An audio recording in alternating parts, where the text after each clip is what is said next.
10,000 দৌড়বিদের অংশগ্রহণে আয়োজিত হলো ঢাকা আন্তর্জাতিক ম্যারাথন 2025।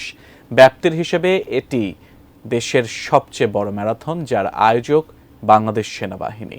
সমাপনী অনুষ্ঠানে সেনাপ্রধান জেনারেল ওয়াকারুজ্জামান বলেন, আগামীতে ম্যারাথনের বিস্তৃতি আরও বাড়বে।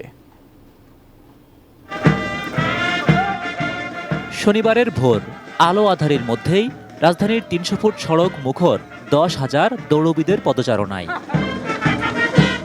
5টি ভিন্ন ভিন্ন ক্যাটাগরিতে ম্যারাথনে অংশ নেন প্রতিযোগীরা।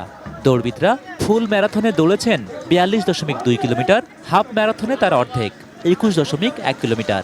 আর প্রথমবার অংশগ্রহণকারীদের জন্য ছিল 10 কিলোমিটারের বিশেষ ক্যাটাগরি। খুবই আনন্দের একটা বিষয় যে একটা সমারোহ হচ্ছে দৌড়ের। এরকম একটা আয়োজন হলেই বেসিক্যালি আমাদের যারা রানারগুলো আছে, যারা গুড রানার, তারা বের হয়ে চলে আসছে with the process of time. Marathon মানে কেবল প্রতিযোগিতা নয়, বরং উৎসব। ঢাকা আন্তর্জাতিক ম্যারাথনের উৎসবে যোগ দিয়ে তেমনটাই দাবি যুবক, বৃদ্ধ, নারী, পুরুষ সবার। শরীর মন দুটো ভালো রাখা, আর সবচেয়ে বড় জিনিস সেটা হচ্ছে যে আপনারা দেখছেন যে কমিউনিটিতে আমাদের কিন্তু ভীষণ পজিটিভ সবাই কমিউনিটি। সো সেটা আমার মনে হয় যে দেশ একটা ক্রান্তিকালের মধ্যে দিয়ে যাচ্ছে, ওই পজিটিভিটিটা এবং কমিউনিটি মিলে সব কিছু করাটা, সেটা আমার মনে হয় খুব জরুরি। শিয়া বাটার ও ভিটামিন ই সমৃদ্ধ lily glam beauty soap. Lily, always beautiful.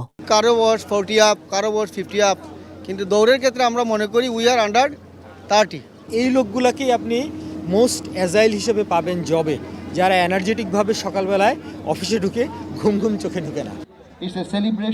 সুস্থতার সাথে জড়িত শারীরিক ব্যায়াম আর ম্যারাথন তার অন্যতম উপলক্ষ।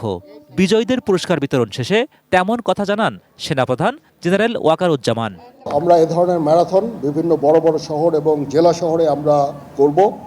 সেখানে আমরা লোকালদের সাথে নিয়ে আমরা এই ম্যারাথন করব এবং আমি নিশ্চিত যে আমরা যদি একটা সুস্থ সবল জাতি পাই, এটা দেশ এবং জাতির জন্য একটা বড় কাজে দিবে এবং আমরা একটা সুস্থ একটা নেশন আমরা দেখতে চাই।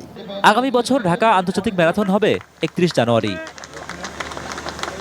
Zahid Hossain, ATN News, Dhaka.